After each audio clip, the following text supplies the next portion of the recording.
तो हमने हमारे पिछले वीडियो में देखा था कि लूजिंग और सिनेलिन ने मिलकर उस डीमन जनरल को हरा दिया था जिसने कि उनके ऊपर अटैक किया था। जिसके बाद वो सभी लोग जंगल के अंदर बैठकर आराम कर रहे होते हैं कि तभी वहाँ पर मॉडर्न पीक की जूनिंग ने उन लोगों को डीमन समझ के उनके ऊपर अटैक कर दिया था और वो उन सभी लोगों के ऊपर एक बड़ी सी कैनन तानकर खड़ी हो गई थी। और अब आगे तो हमारी वीडियो की शुरुआत में सिनेलिन उस कैनन को देखकर कहते हैं कि हमने तुमसे कहा ना कि हम ड्रेजाइल पीक के डिसाइपल्स हैं जो कि ट्रायल के लिए यहाँ पर आए हैं और हम कोई डीमन नहीं है। तो ये सुन के जूनिंग उस कैनन को वापस से अपने पास रख लेती है, लेकिन उसे अभी भी वहाँ पर एक बात समझ में नहीं आ रही थी कि उसकी नीडल्स जो कि डिमोनिक एनर्जी का पता लगा के डीमंस के ऊपर अटैक करती हैं, तो आखिरकार उन्होंने इन लोगों के ऊपर अटैक किस लिए किया और इस बारे में सोचकर वो अपनी पॉइजन नीडल को उन लोगों के ऊपर टारगेट कर लेती है। जहाँ उसे लूजिंग के अंदर कुछ गड़बड़ दिखती है इसलिए वो लूजिंग के ऊपर पॉइंट कर लेती है। तो ये देखकर सिनेलिन लूजिंग की मदद करने के लिए आते हैं, लेकिन तभी जूनिंग वहाँ पर अपनी स्नेक पॉइजन नीडल को उसके ऊपर छोड़ देती है जो कि एक स्नेक का फॉर्म ले लेती है। जिसे देखकर लूजिंग जल्दी से सिनेलिन को साइड हटाकर सिर्फ उसे अपने एक हाथ से ही पकड़ लेता है, जिसे देखकर वहाँ पर सभी लोग बिल्कुल ही हैरान हो गए होते हैं। और वहीं लूजिंग उस नीडल को हाथ में लेते हुए कहता है कि तुम्हारा शुक्रिया, तुमने मुझे ये दिया। तो ये सब देखकर जूनिंग वहाँ पर नीचे आ जाती है जहाँ पर वो लूजिंग से अपनी नीडल छीन लेती है और उससे वहाँ पर कहती है कि चलो मान लिया कि तुम कोई डीमन नहीं हो, लेकिन तुम्हारे पास ऐसा क्या है कि जो मेरी नीडल्स बार बार तुम्हारी तरफ पॉइंट कर रही हैं। तो ये सुन के लूजिंग को वहाँ पर कुछ याद आता है और वो अपने पास से बिल्कुल सेम वैसी ही एक नीडल निकालते हुए कहता है कि कहीं ये सब कुछ इसकी वजह से तो नहीं। जहाँ उस पॉइजन नीडल को देखकर जूनिंग शॉक हो जाती है कि ये तो हमारी फैमिली नीडल है, ये आखिरकार इसके पास कहाँ से आई। और ये कहते हुए वो वहाँ पर लूजिंग के हाथ में से उस नीडल को छीन लेती है और जल्दी से वहाँ पर अपनी कैनन को निकालकर उसके ऊपर अटैक करना शुरू कर देती है और उसे कहती है कि आखिर तुमने इसे कहाँ से चुराया है, मैं तुम्हें यहाँ पर छोड़ूंगी नहीं। जिस पर लूजिंग उन अटैकों से बचते हुए कहता है कि ये मुझे जाउजी फैमिली के मैनेजर से मिली है और इसे तुम्हारा कोई भी लेना देना नहीं है। और ये कहकर वो भी वहाँ पर उसके ऊपर अटैक करने के लिए जा रहा होता है कि तभी वहाँ पर सिनेलिन बीच में आकर के उन दोनों को रोक देते हैं। और इसके बाद हम वहाँ पर थोड़ी देर बाद का सीन देखते हैं जहाँ पर सिनेलिन जूनिंग से पूछते हैं कि तुम्हारी मॉडर्न पीक के बाकी के डिसाइपल्स कहाँ हैं जो तुम यहाँ पर अकेली घूम रही हो।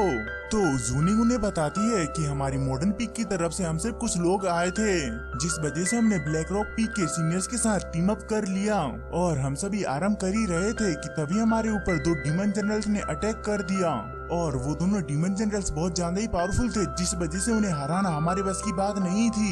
इसीलिए हम लोगों ने वहाँ से भागने का डिसाइड किया, लेकिन उन डीमन जनरल्स ने हम सभी लोगों को पकड़ लिया, लेकिन मैं किसी तरीके से वहाँ से भागने में कामयाब हो गई। और इसीलिए अब मैं यहाँ पर बाइडी सिटी जा रही हूँ ताकि मैं वहाँ की आर्मी को इन सब के बारे में बता सकूं और वो बाकी सभी लोगों की मदद कर सकें। जिस पर सिनेलिन कहते हैं हम भी उसी के लिए ही जा रहे हैं, इसलिए तुम भी हमारे साथ चल सकती हो। लेकिन तभी सिनेलिन की हालत खराब हो जाती है तो उनकी इस हालत को देखकर लूजिंग कहता है कि हम सभी लोग अभी यहाँ पर बहुत ज्यादा ही इंजर्ड हैं, इसीलिए मेरा सजेशन है कि हम सभी को कल सुबह होते ही बाइडी सिटी के लिए निकलना चाहिए। और वैसे भी रात को जाना डेंजरस हो सकता है। तो उसकी इस बात को सुनकर जूनिंग भी कल सुबह जाने के लिए मान जाती है।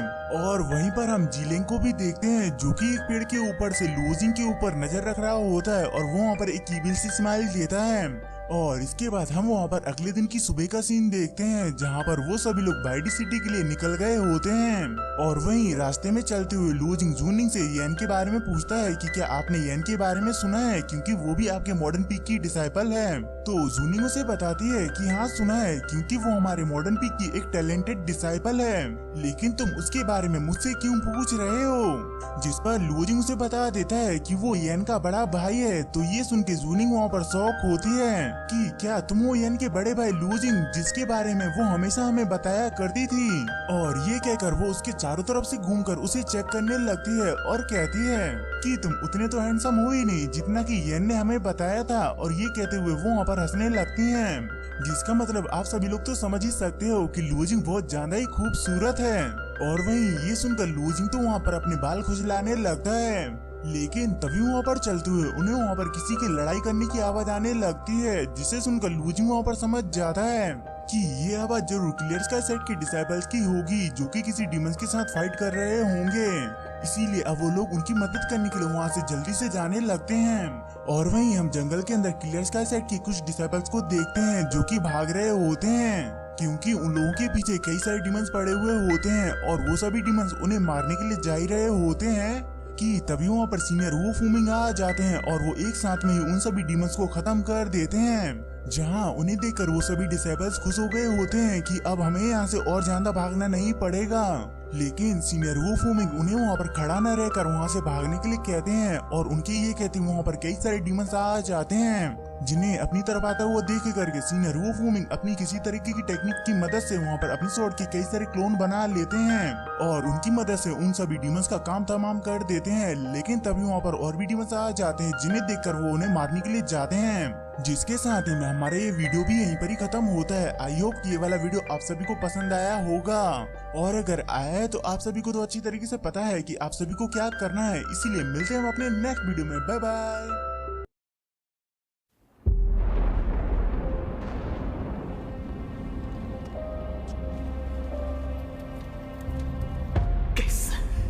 吸收斗气的速度远超之前，却为什么无法凝聚于体内？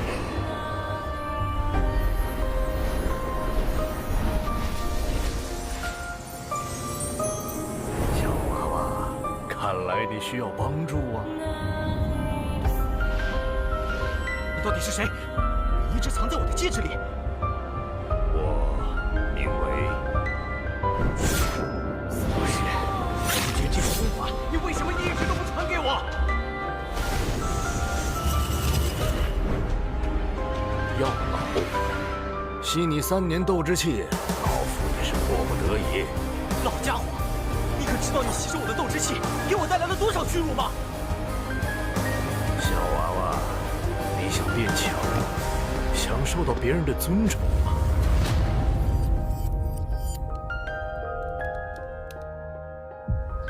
是时候前去迦南学院了。早日找到陨落心源，也可以早日为你炼制躯体。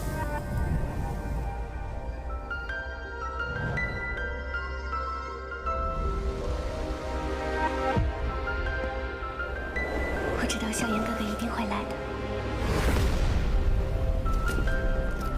黄阶2班，萧炎。从今天起，你的麻烦将会络绎不绝。只要有实力，猎物与猎人的位置随时都能调换。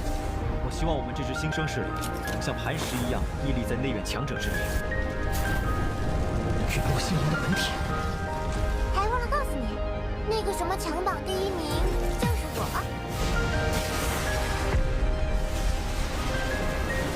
就让本王送你上路吧。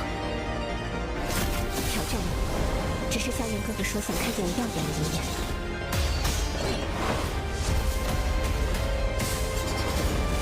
强榜前10的名额，我萧炎要定了。萧炎少爷，小姐该回家了。薰儿，等着我，我会去找你的。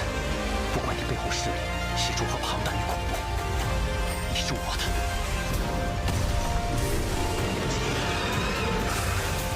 守住，千万不能让火蟒突破，否则整个迦南学院将毁于一旦。大长老，那就别怪韩某出手硬抢了。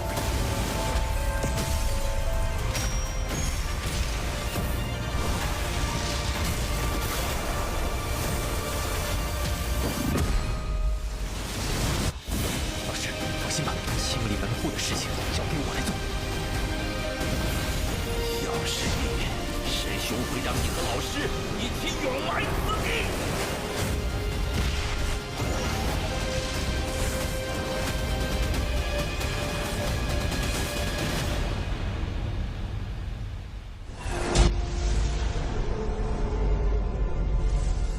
想不到，猎人成了猎物，却是没能杀了那韩放。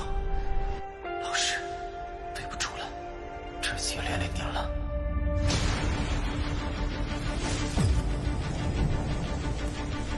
离开他，弱者没有资格拥有的。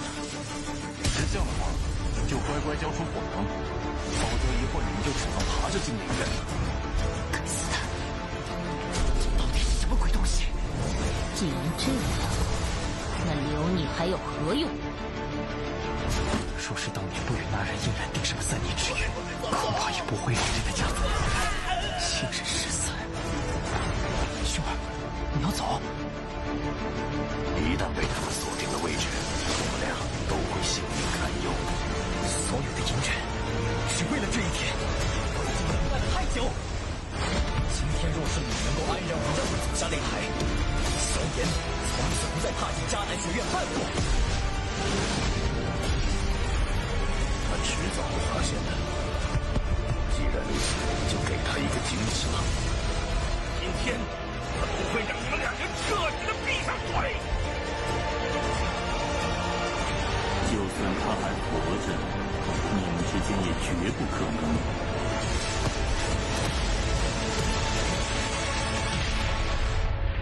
加玛帝国云岚宗，萧炎回来了。